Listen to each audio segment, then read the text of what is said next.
Tecno Camon 50 Ultra. Yeah, you heard it right. This is the latest flagship killer device from Tecno, and I can't wait to test it.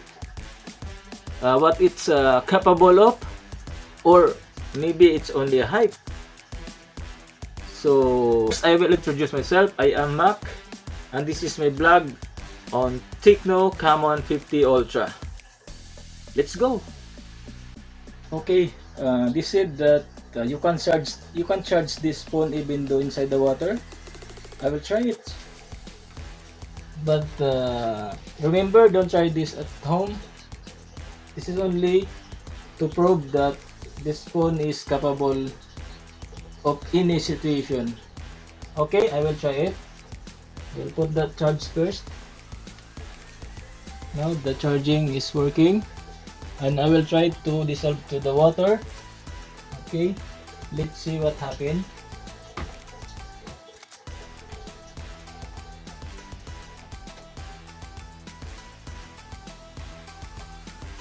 So the charging is still working, and the phone is totally fine. So what do you think? Amazing.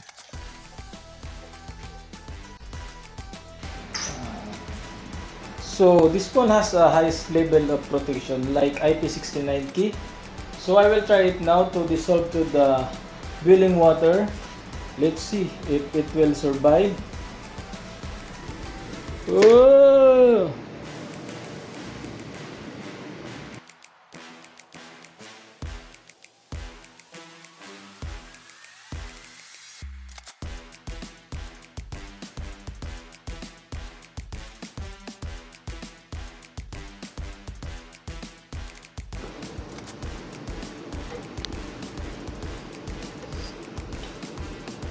Come on, man. The moment of truth.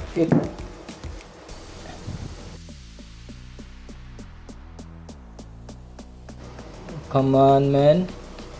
Let's see what happened.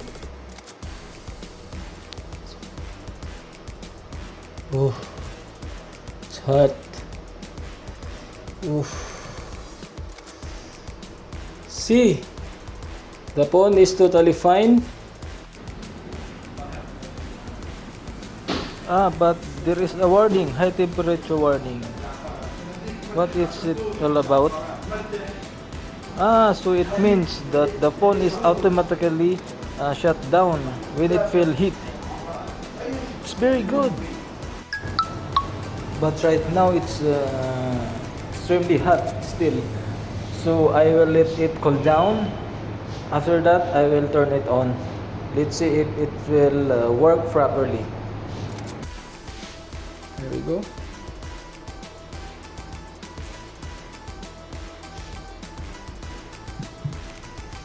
Camon 50 Ultra.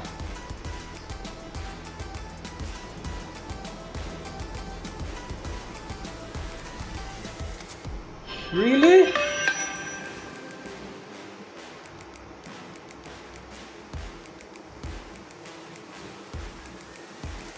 Whew, thanks God.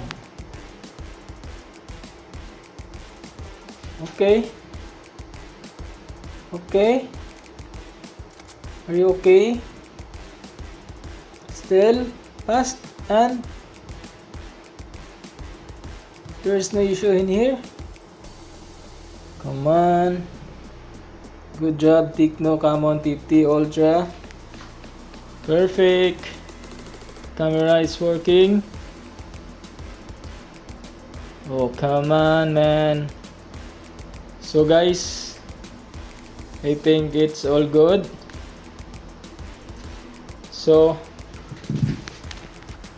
Camon 50 Ultra, the best.